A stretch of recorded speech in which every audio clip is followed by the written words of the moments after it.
Saúdo a todos com a paz do Senhor, falando do EBD e as lições bíblicas CPAD Sala dos Adultos, a lição de número 2. Esta lição será ministrada no dia 12 de janeiro de 2025 e ela traz por tema Somos Cristãos. Este tema, obviamente, ele está inserido no tema geral da revista, que é Em Defesa da Fé Cristã, combatendo as antigas heresias que se apresentam como uma nova aparência. Obviamente, lembrarmos que somos cristãos traz-nos muitas ideias que estão sendo perdidas, né? Uma mescla de religiões que estão sendo, de costumes, como nós veremos aqui, sobre costumes, sobre algumas, eu poderia dizer, alguns legalismos, algumas instituições, algumas seitas, né? E, infelizmente, em muitos lugares estão abraçando estas ideias e nós precisamos tomar cuidado com isto. Tá bem? O texto óbvio se encontra no livro de Atos dos Apóstolos, no capítulo 15, versículo de número 19, que está escrito desta maneira: pelo que julgo que não se deve perturbar aqueles dentre os gentios que se convertem a Deus. Nós temos aqui já uma palavra interessante: perturbar ou perturbar-se, como nós vemos também a ideia lá em Tessalonicenses. Alguns se perturbam, alguns se preocupam, alguns começam a pensar erroneamente e acabam aí se deslocando, se locomovendo, como nós veremos também algumas menções a carta que Paulo escreve à igreja da Galácia, ou a carta escrita aos Gálatas. Na verdade prática, nós temos aqui uma parte da verdade prática.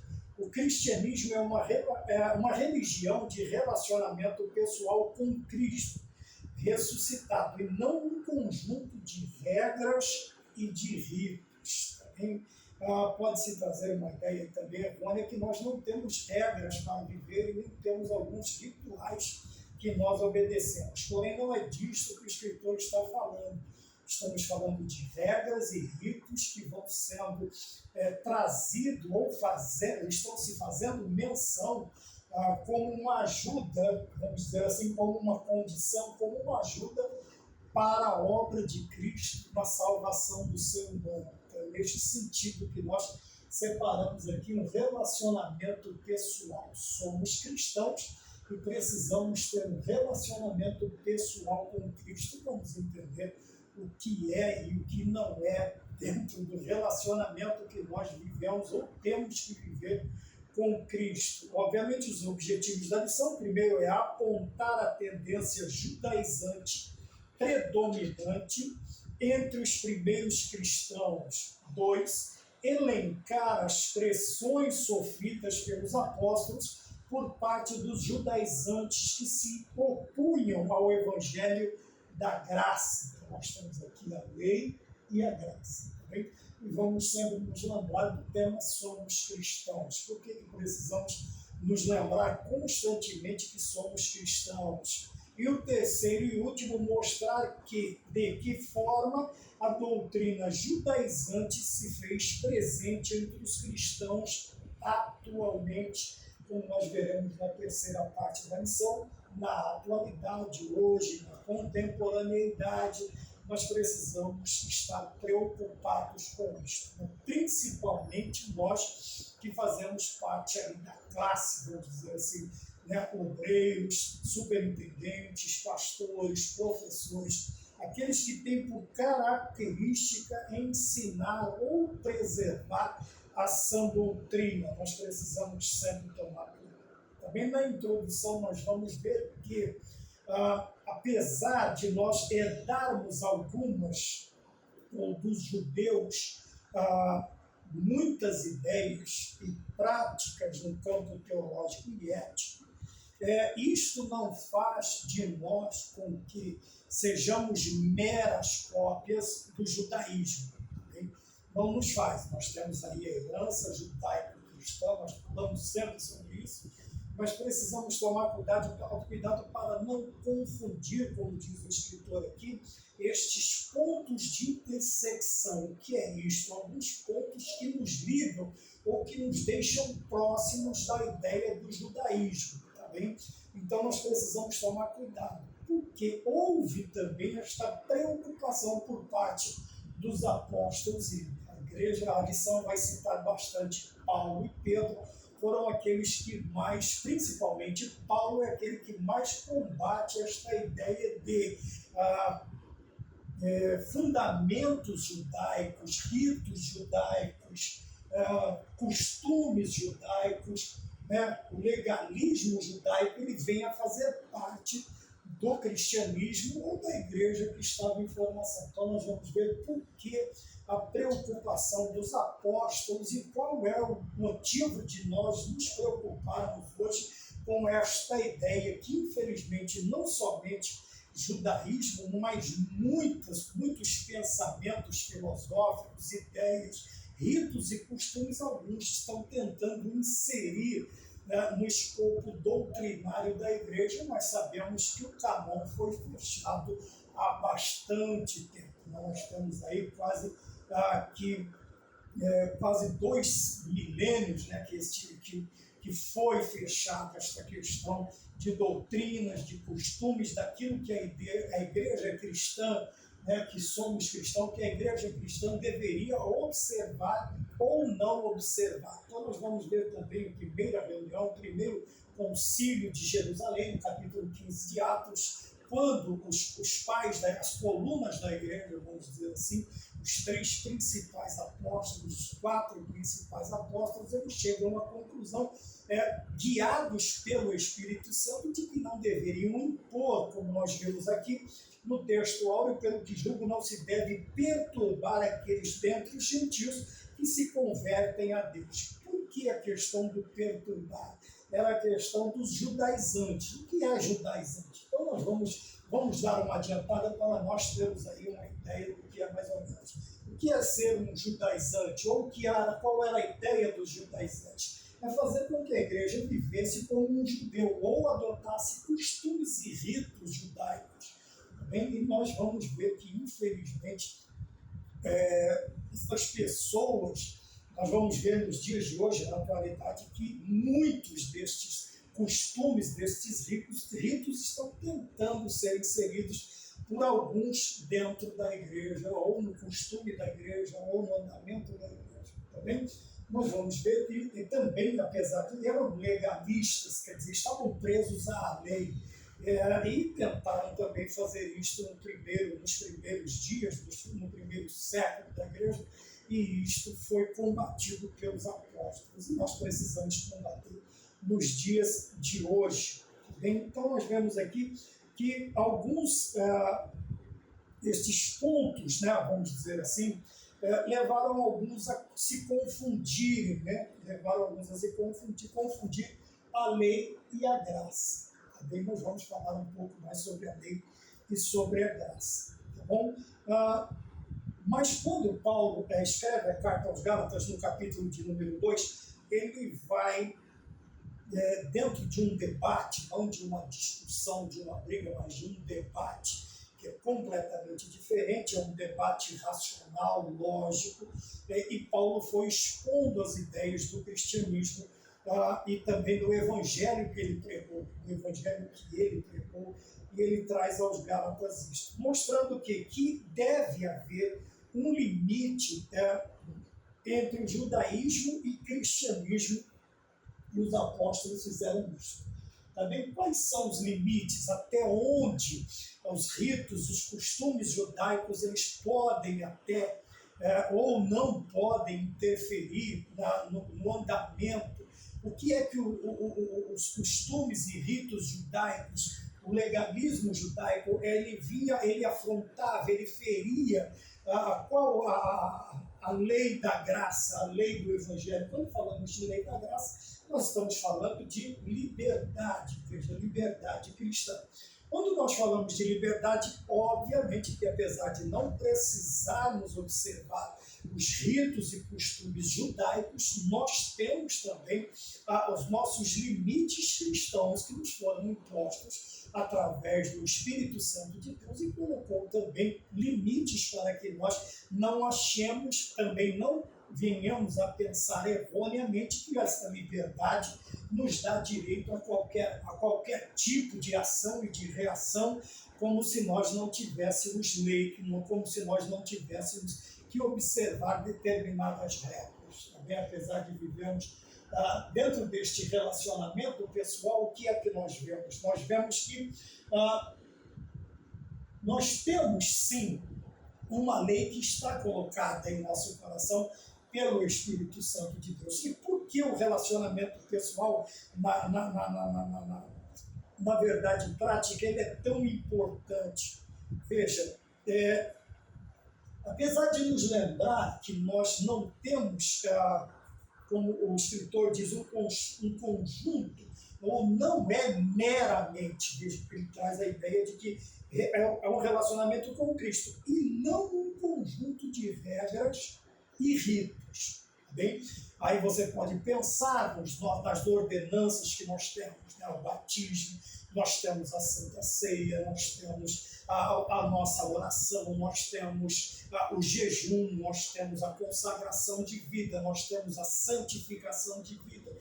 Isto são ritos, são costumes que nós observamos. Porém, nós sabemos que dentro deste relacionamento pessoal, este relacionamento íntimo, traz a nós não a questão da lei em que era observada cruamente, mas através da graça nós observamos estes ritos, estes mandamentos, estas ordenanças, por amor. Por amor. Por quê? Porque nós aprendemos no relacionamento pessoal e íntimo com Deus que por amor o Senhor ele veio cumprir a lei, ele veio cumprir todas as exigências da lei e nos deu com isto a graça da salvação em Cristo. E nós retribuímos por amor fazendo o quê? Obedecendo a Deus.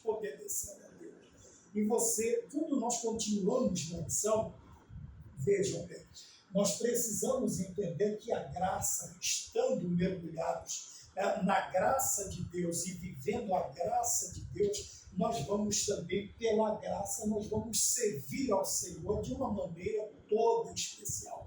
Por esta graça, o nosso amor vai ser manifestado a Deus. Você pode me perguntar, mas o ser humano ama? Ora, está escrito na Bíblia, aquele que muito é perdoado, ele muito ama. Então nós temos que entender que, apesar de não alcançarmos o amor de Deus, nós não conseguimos manifestar este amor, nós manifestamos o amor que Cristo colocou em nós, que Cristo colocou em nossas vidas, depositou em nós através de sua salvação. Então, por que nós amamos? Nós amamos porque Cristo nos amou primeiro e nos ensinou a amar. Não amamos como o mundo ama, amamos como Cristo nos amou e nos ensinou também a trabalhar desta maneira. Bem? Então, o relacionamento pessoal fala de intimidade com o Cristo ressurreto.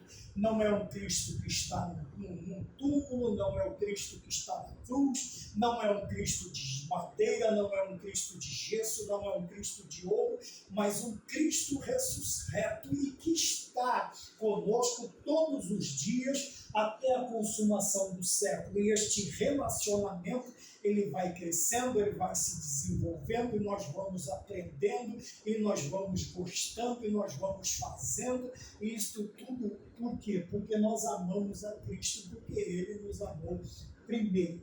Então não podemos confundir, apesar de nós termos muito a ver com a questão da lei, de Israel, dos judeus, né? O nosso Salvador nasceu em Israel, então nós temos aí a igreja primitiva nasceu em Jerusalém, então nós temos toda uma base. Porém, veja, a igreja é uma coisa, Israel é outra, tá bem? Então nós somos cristãos, nós não somos judeus cristãos e nem cristãos judeus, tá bem? Existem os judeus cristãos, sim, os judeus que aceitaram a Jesus como Salvador, e nós vamos ver que na missão eles não precisam abandonar os seus ritos e os seus costumes, porém não é imposto a nós, cristãos, gentios comprados em Cristo Jesus, a observância das leis que foram dadas por Moisés aos judeus. bom? O ponto de número 1, prevenindo-se contra a tendência judaizante. Nós vamos ver que o apóstolo Paulo agora ele tem uma necessidade. Veja que era tão premente que não é uma convocação, como nós vemos que Paulo ele vai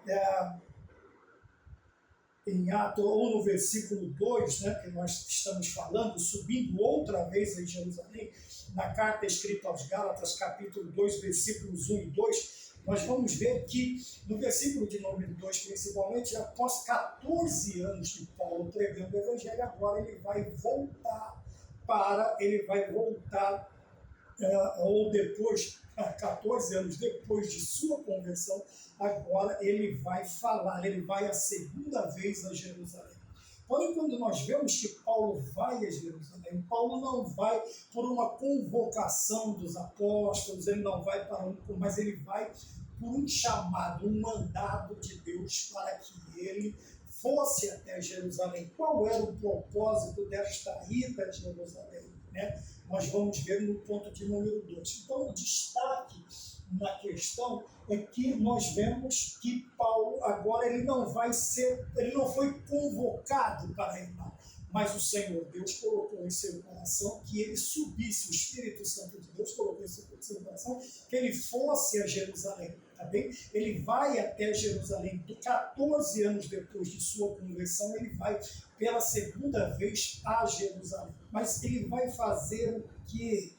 O objetivo da reunião é o ponto de número 2. Veja, Paulo ele aproveita esta ocasião, quando nós olhamos na missão, para quê? Para expor o evangelho que vinha pregando aos gentios há 14 anos. Esse é o número 1.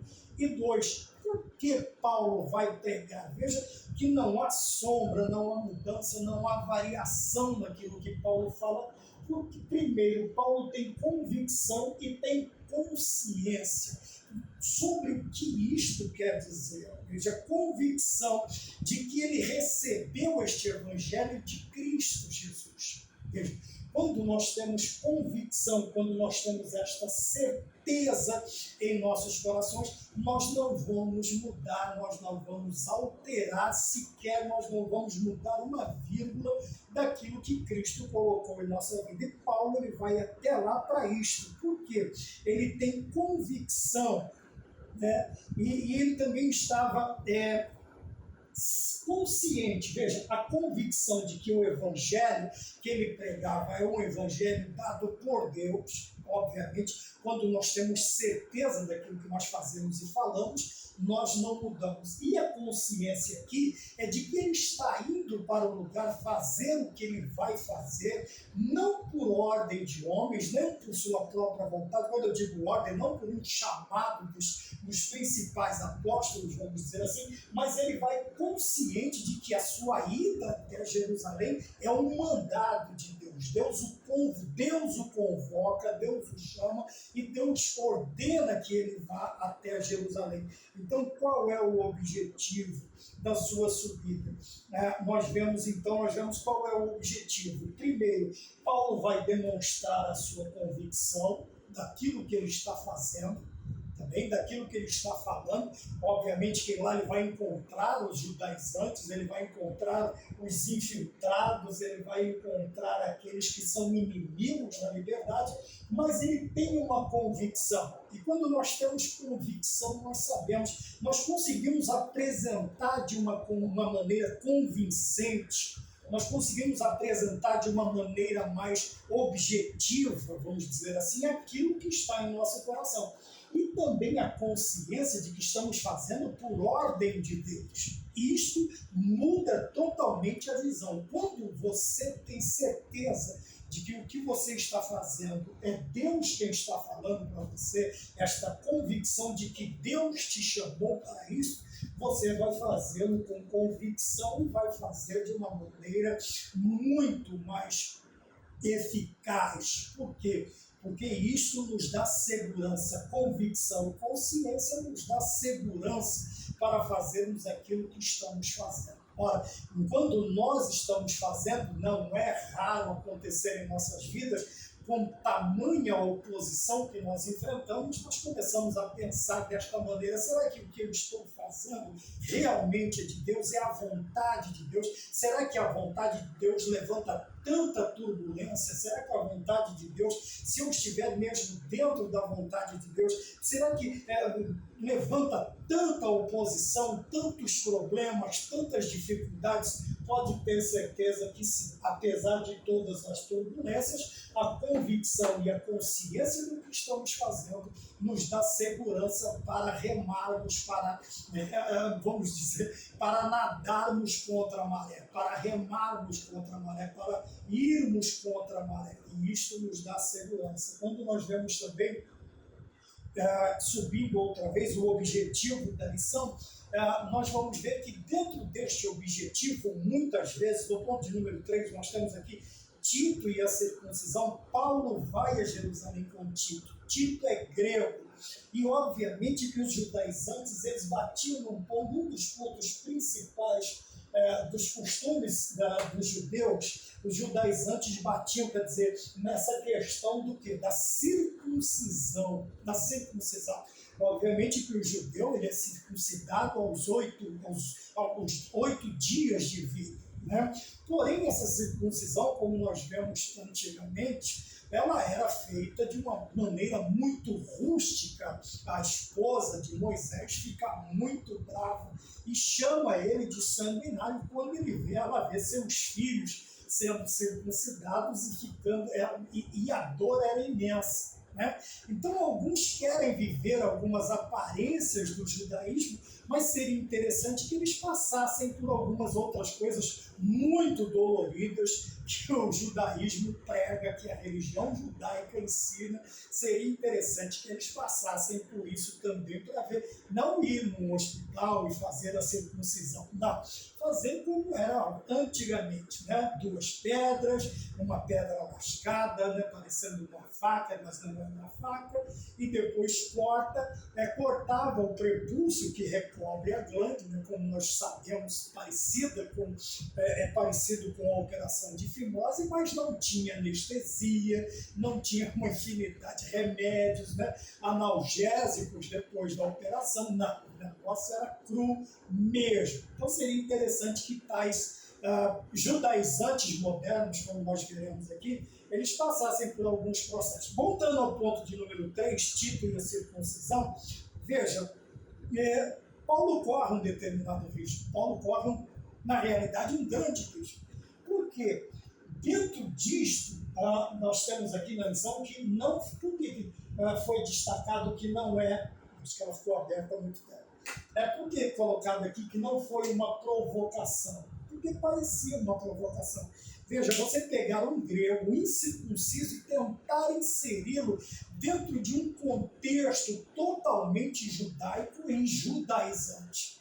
Porém, nós vemos que não foi uma provocação porque Paulo precisava fazer, dentro de sua convicção e consciência, porque estava em jogo. Veja, Paulo não recua, Paulo não cede por causa destas duas palavras aqui, por causa de sua convicção de quem ele recebeu este evangelho e a consciência de quem o enviou para pregar o evangelho. Agora, subindo a Jerusalém, ele vai, né? E ele leva Tito com ele. Porém, perante os judeus poderia parecer uma provocação, mas não era. E Paulo não se assusta com este risco que ele está correndo. Por que Paulo não se assusta com este risco que ele está correndo? Veja, primeiro, nós vemos que se Paulo começa a ceder aqui no começo, o que está em risco? Primeiro, está em risco a verdade do Evangelho. Se Paulo recua logo, o Evangelho não tem segurança de verdade, não tem nenhum tipo de verdade. O Evangelho perderia a sua principal característica, que é a verdade. Conhecereis a verdade e a verdade vos libertará. Então, o texto nos traz o Evangelho, que são as boas novas de salvação. Então, nós vemos também, e quando se acontece isto, nós veremos no último tópico, que o Paulo perdendo esta característica e permitindo que alguns ritos e costumes judaicos começassem a entrar dentro da igreja que está nascendo, que está começando, ela não seria aí mais do que mais uma seita judaica. E não era esta a visão, graças a Deus, nem de Paulo, nem dos demais apóstolos que pregavam o evangelho com propriedade, com convicção e com consciência. Veja, primeiro, por que Paulo não recua? Porque a verdade do evangelho estava em risco, estava em jogo. Se ele começa a ceder e a abrir, nós sabemos que tudo, até nos dias de hoje, nós vemos que quando nós abrimos demais, vamos dizer assim, começamos a ceder demais, a permitir, a nos tornarmos permissivos demais, nós sabemos que aquilo que defendemos ou aquilo que aprendemos começa a correr risco. E alguns, infelizmente, alguns lugares já perderam totalmente esta característica. E estava em jogo também o futuro do cristianismo. Por que o futuro? A continuidade do cristianismo. Obviamente que a lei da graça, quando nós vemos a lei da liberdade de vida, como Paulo fala no capítulo 5 de Gálatas também, quando nós vamos ver o versículo 1 e o último versículo 13, nós vamos ver que Paulo está falando de uma liberdade. Nós fomos tirados de debaixo do jugo da lei e foi nos dado uma liberdade. Porém, ele diz para nós não permitirmos que esta liberdade dê ocasião à carne, quer dizer, não se transforme numa libertinagem. É por isso que o relacionamento pessoal traz esta característica de estarmos na presença de Deus. Então, por que Paulo ele vai com Tito para lá e ele não muda, apesar de toda a pressão que ele recebeu para quererem circuncidar, né, o Tito, fazer com que ele passasse, para que ele pudesse ser introduzido num lugar onde haveria aquela reunião? Paulo não cede. Por quê? Porque a verdade do Evangelho está em jogo e o futuro do cristianismo também. É isto que nós precisamos nos preocupar também nos dias de hoje. Será que nós não estamos abrindo demais as mãos? Será que nós não estamos deixando a coisa correr de uma maneira muito... E ela vai se tornar. É a mesma coisa que você soltar aí um pneu, você soltar alguma coisa, uma roda numa ladeira. Ela vai pegar... Enquanto ela está começando a descer, você até acompanha, mas depois, infelizmente, você não vai conseguir nem acompanhar e nem deter um movimento de descida. E nós, muitas vezes, infelizmente, veja que eu coloquei tudo aqui dentro do mesmo tópico, do mesmo assunto. Por quê? Porque nós não estamos provocando ninguém, né? Muitas vezes, não, a gente podia mudar, a gente podia abrir mão, a gente podia... Porque nós não estamos provocando, nós estamos defendendo a fé que nos foi dada, que uma vez foi dada aos santos, e estamos preservando a continuidade do cristianismo. Tá bem? Porque senão, daqui a pouco nós veremos aqui, daqui a pouco nós vamos ver que não vai existir mais o cristianismo puro, legítimo, integral, íntegro. Nós precisamos tomar cuidado com isso, tá bem? Então, a primeira parte, nós falamos sobre a prevenção, né, no tópico prevenindo-se contra a tendência judaizante. No ponto de número 2, né, nós vemos então aqui que o resumo do tópico 1 é a tendência judaizante era uma ameaça à verdade do Evangelho, tá bem? E o futuro do próprio cristianismo. Hoje não é diferente, apesar de nós já termos aí, nós acharmos e ficarmos pensando muitas vezes que já está estabelecido, porém a segurança, nós precisamos preservar o futuro, a continuidade e também defender a verdade do Evangelho. Precisamos continuar defendendo para quê? Para que exista uma continuidade do Evangelho, porque nós não sabemos quando Cristo vai voltar. E enquanto Cristo não voltar, o que é que vai salvar a humanidade? A pregação da palavra, a oração e o convencimento do homem do pecado, do juízo e da justiça. Quem é que convence o homem? O Espírito Santo de Deus, através, como disse, e como ouvirão se não tem quem pregue? E como pregarão se não forem enviados? Então, a palavra do Senhor pregada, com o Espírito Santo corroborando com sinais e maravilhas, nós vamos ver, então, conversões. mas para isso nós precisamos continuar defendendo, né? E também cuidando da continuidade, da continuação do Evangelho. Tá bom? Ponto de número 2, vivendo a tendência dos judaizantes no início. O que nós podemos falar sobre tendências? Tendências são modas, são costumes, são aquilo que nós procuramos, né, viver, ou que se vive, ou determinado tempo, ou determinado período, se vive. Então nós vamos falar agora sobre a tendência do judaizante no início da igreja. Tá bem? Tanto é que, pronto, o ponto de número 1 diz, o espanto do apóstolo. Por que Paulo se assusta? Por que Paulo se espanta? Veja, Paulo havia pregado um evangelho genuíno, como nós vemos no capítulo 1 de Gálatas, de Gênesis, não, de Gálatas. Então nós vamos ver que, apesar de toda a convicção do apóstolo, todo o desempenho, todo o seu trabalho, não foi suficiente para que houvesse a segurança e a continuidade. E isto faz com que o apóstolo se assuste. Né? Nós vemos aqui, ele está por quê? Por causa da rapidez do desvio deles, Gálatas 1:6, por causa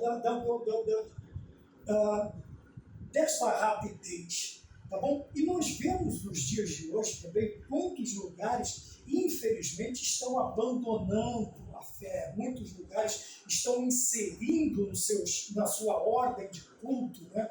Estão inserindo nas suas liturgias objetos e também determinadas coisas que não fazem parte, não há uma doutrina, não há um ensino, nem por Cristo, nem pelos apóstolos, nem pelos pais da igreja, nem pelas reformas. Nós vamos ver que estas reformas elas vão acontecer de quando em vez, justamente por causa da apostasia, vivendo um outro evangelho.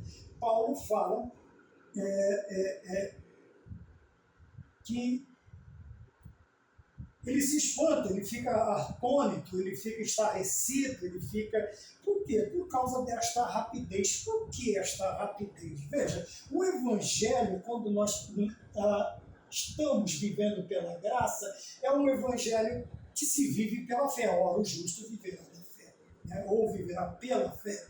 Veja, e viver pela fé, ela não é fácil. Por que viver pela fé não é fácil? Porque é a prova das coisas que se não veem, né? E você acreditar, a fé é o firme fundamento das coisas que se não veem, e a prova das coisas que você espera. Ora, se você espera, você não vê. Então, viver um evangelho diferente, como nós podemos dizer um evangelho diferente, um outro evangelho, fica mais fácil, porque é um evangelho naquilo que você vê, naquilo que você toca, naquilo que está diante dos teus olhos. Quando lembramos do pai da fé, Abraão, o pai da fé, o que é que ele faz? Ele é convocado no capítulo 12 do Gênesis a ir para um lugar, abandonar tudo, veja a casa do teu pai, a terra, abandonar tudo que ele tem ali no local, em Ur, geograficamente falando, e partir para um lugar que o Senhor Deus o havia convocado. Mas nesta convocação, Deus não dá a ele nenhum tipo de mapa, nenhum tipo de bússola, nenhum tipo, simplesmente ele tem que ir pela fé. Ora, viver pela fé, meus queridos irmãos, não é fácil, porque vai exigir de nós o quê? Um relacionamento pessoal muito íntimo, porque a fé vem pelo ouvir, e o ouvir pela palavra de Deus. Veja, há uma convicção quando nós ouvimos, e quando nós ouvimos a voz de Deus dentro deste relacionamento, nós buscamos a Deus, não até Ele nos ouvir, mas até nós ouvirmos a Deus e termos a convicção e termos a consciência de que nós precisamos continuar trilhando o verdadeiro Evangelho. E qual é o verdadeiro Evangelho? O verdadeiro Evangelho é vivido pela fé. Tá bem? O Evangelho verdadeiro é vivido pela fé. Então ele fala, por que um outro Evangelho? Porque o outro evangelho ele vai inserir características, quando nós olhamos para os judaizantes, características visíveis, legais, legalistas. E ser um mero legalista, um mero religioso é muito fácil. Agora, ser cristão é um ponto muito difícil. Não é que ele é muito difícil, ele exige de nós, principalmente ele vai exigir renúncias. E o homem, ele tem uma certa resistência vamos dizer assim, a renunciar, a abrir mão, a deixar de lado, a não gostar mais, a deixar de fazer, o que quer que seja a questão da renúncia. Então nós precisamos sempre nos atermos a esta ideia de que a graça é um evangelho, apesar de toda a alegria, nós precisamos renunciar. Ora, quem quiser me seguir, negue-se a si mesmo, tome a sua cruz de cada dia, vem e segue. Veja que vai falar de renúncia e de cruz. São duas coisas.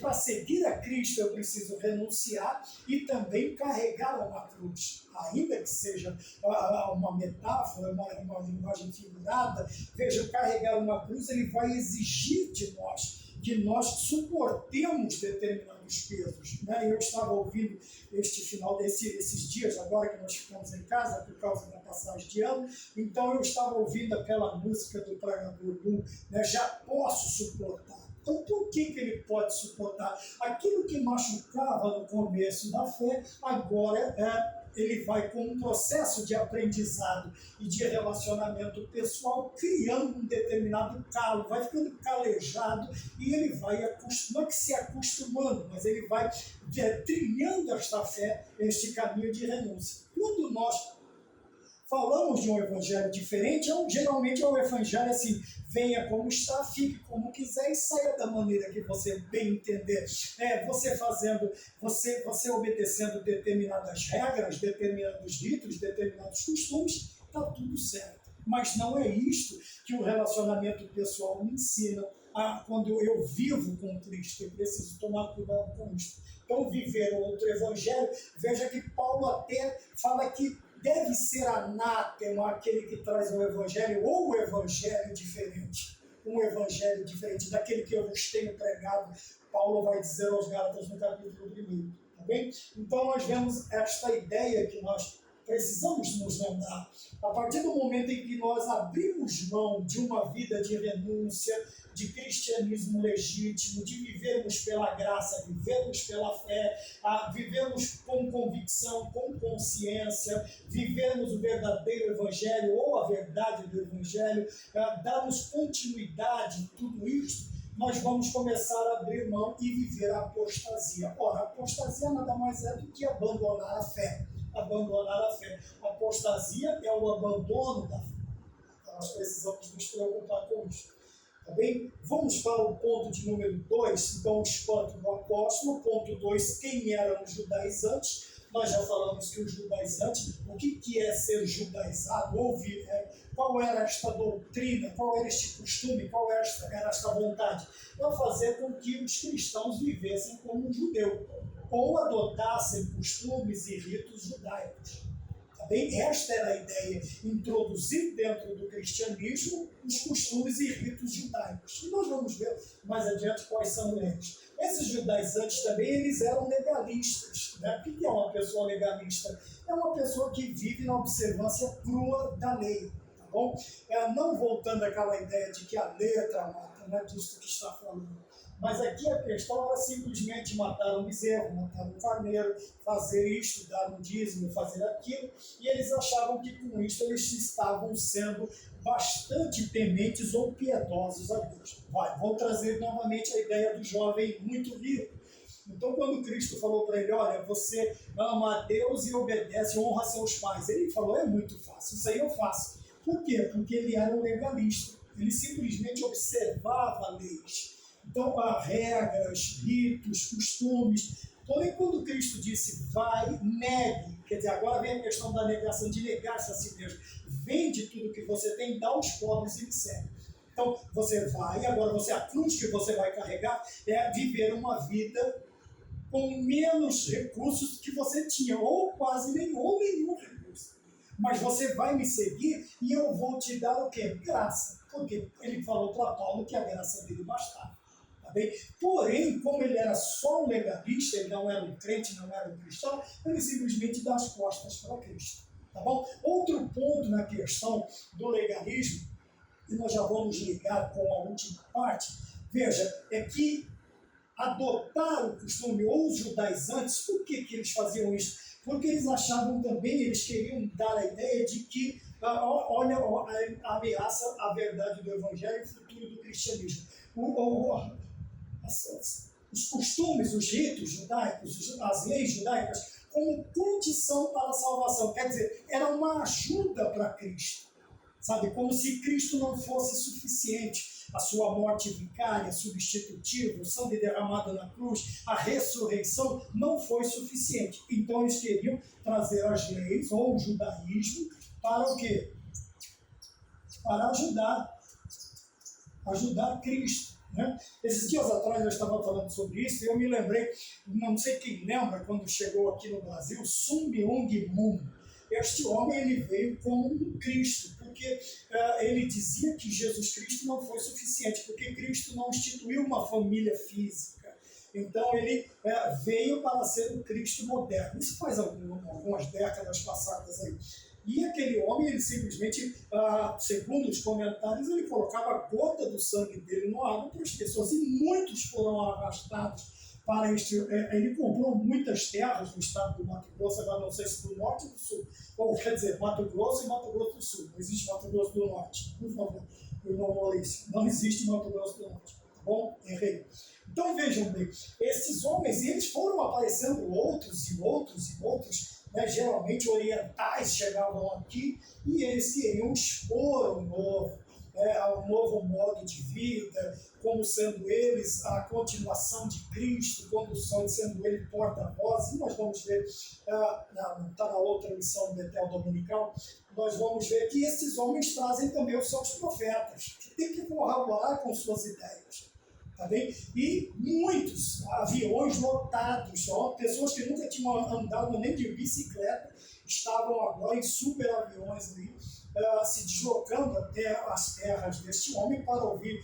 2 dias, no terceiro dia ele aparecia com toda esta baboseira. Então nós precisamos tomar cuidado, tá bom? Porque quando nós olhamos não somente os judaizantes, mas toda a maioria das falsas religiões, eles impõem condições para a salvação. Ou você tem que congregar na igreja deles, ou você tem que ser batizado por eles, ou você tem que observar determinadas regras impostas por eles para que você seja salvo. Isso é condição, tá bom? Você é salvo tão somente se você fizer isso. Os judaizantes traziam esta ideia. Você só pode ser salvo por Cristo se você observar ou viver como um judeu ou adotar costumes e ritos. Estes eram os judaizantes. Tá bom?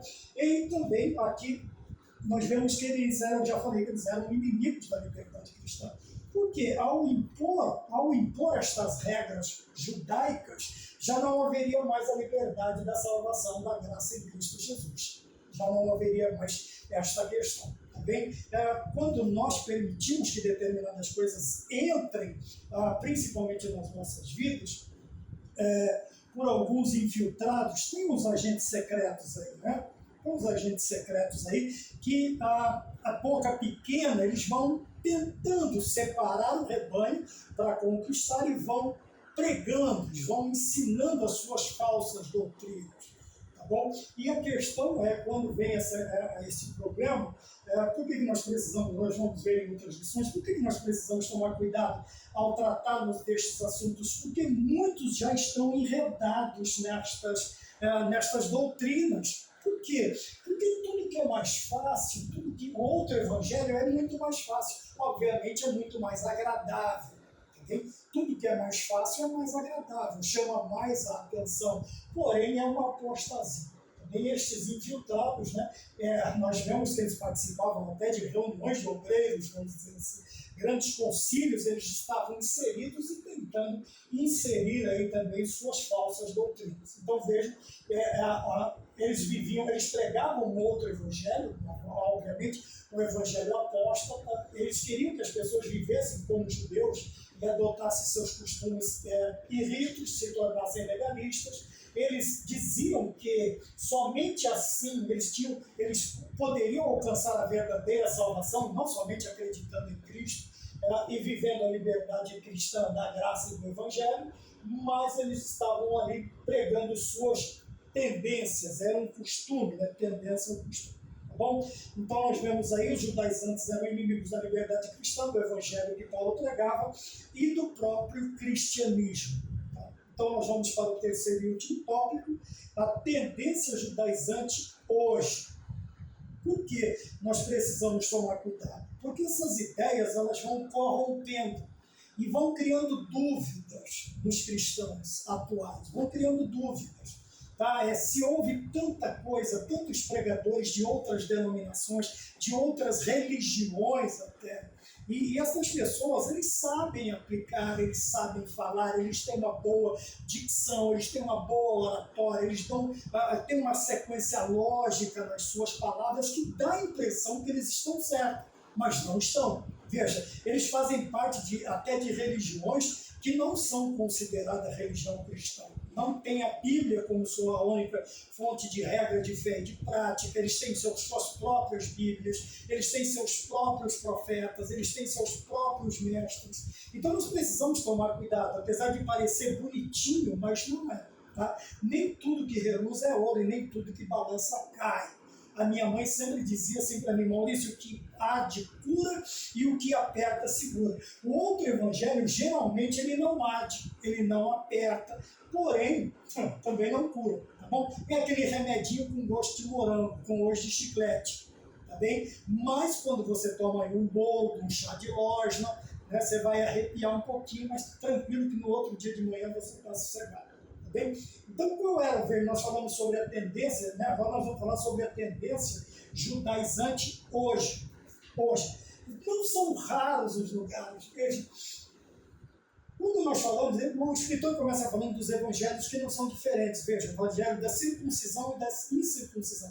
Qual é o evangelho da circuncisão? É porque Pedro foi chamado para pregar aos judeus. E Paulo foi chamado para pregar aos gentios. Então, a figura de linguagem da questão da circuncisão era simplesmente que Pedro ele tinha a tendência de pregar mais para judeus, ele vai pregar para a coorte italiana, o Espírito Santo o chama, o desperta para pregar para a coorte, né? Quando você vê coorte, né? Com dois Os, coorte, isso aqui fala de 600 pessoas. Não é que está errado, deve ter o erro de copista na Bíblia. Não, coorte. Tá bom? Quando você fala de legião, você está falando, você põe mais um zero. A legião é 6.000. Uma legião é 6.000. Tá bom? E uma coorte era uma comitiva de 600 pessoas que estavam junto com Cornélio, que agora eles vão ouvir o evangelho através de Pedro. Pedro reluta porque ele tem costumes judaicos, ele ainda tem, e ele não precisava deixar, mas ele tinha costumes e ritos judeus, e o Senhor mostra a ele uma visão diferente do que Pedro está acostumado. E, obviamente, dentro da sua religião, ele vai se impor, ele tenta impor a sua razão, e Deus diz a ele, nunca chame comum ou imundo aquilo que eu santifiquei. Não estava falando de comidas, estava falando dos homens que agora ele tem que ir até lá pregar. Tá bom? Sempre entendendo. Então, o evangelho da incircuncisão, o evangelho da circuncisão. Quando nós falamos da questão, se Paulo ele recua pelo menos um passo, o cristianismo hoje não seria mais do que uma mera seita judaica. Quer dizer, seria mais uma ramificação, uma extensão do judaísmo, não é isso, tá bom? Então, quando nós olhamos também, vamos mais adiante, então nós vemos aqui como complemento da obra de Cristo. Por quê? E nós vemos isto hoje, nós vamos ver cristãos, infelizmente, tocando chofar. É uma coisa que nem, entendeu? Nem atrapalha mais do que ajuda. Por quê? Porque o chofar é aquele chifre, aquela buzina com um chifre de carneiro que tocava. Por isso que Paulo diz, se a buzina der sonido incerto, quem se prepara para a batalha? Então ela tinha N funções, era até usada dentro da área militar, era usada dentro da área religiosa, uma infinidade. Nesses dias tinha um menino aí na internet tocando, e todo mundo, né? É bonito, assim como também tocar um outro instrumento na igreja, na banda, na orquestra, desde que você esteja com a sua vida santificada, vai tocar no coração de Deus. Então nós vimos aí muitas pessoas. Então você tem aí o uso do cachecol judaico, o kippah, aquele chapéuzinho na cabeça, quer dizer, o menorá, nós vemos até o menorá. Hoje em dia, nós vemos que as pessoas estão subtraindo de suas estantes. Quantos mestres nós vimos aí colocando o menorá? O que é o menorá? É um castiçal de 7 lâmpadas, né? 7 luzes. É uma peça só, fundida, uma só, sem separação, sem emenda, sem nada. Ela era feita uma peça só, cheia de azeite, e ela queimava a noite inteira. Tá bom? Então nós vimos aí muitos desses elementos sendo inseridos, né, para como complemento. Hoje nós temos também as pessoas usando o nome Iavé, né, que quer dizer Senhor, né, Iavé. Vai escrever, né? Yahvé,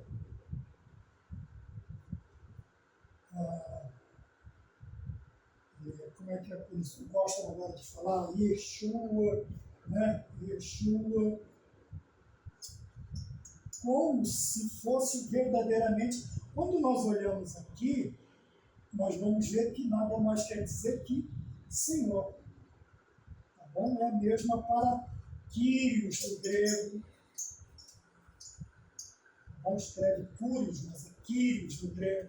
Então nós vamos prestar atenção às pessoas confundindo, como nós dissemos no início da aula, confundindo algumas ligações, algumas intersecções que nós tínhamos com o judaísmo. Tá bem? Mas que, ao trazer estes elementos, nós estamos aí adotando costumes e ritos judeus que, infelizmente, são legalistas e não traz nada de proveito. Pelo contrário, este tipo de coisa, essas pessoas estão ensinando que Jesus Cristo não é suficiente. Jesus Cristo não é suficiente. Então, quando nós vamos aqui, como que nós vamos lutar com esta tendência? Como é que nós vamos trabalhar com esta tendência, né? Nós vamos fazer o quê? Primeiro, aprender a viver na dependência de quem? Na dependência do Espírito Santo de Deus. Quando nós aprendemos a viver, nós vamos saber que a graça nos é suficiente, a minha graça te basta.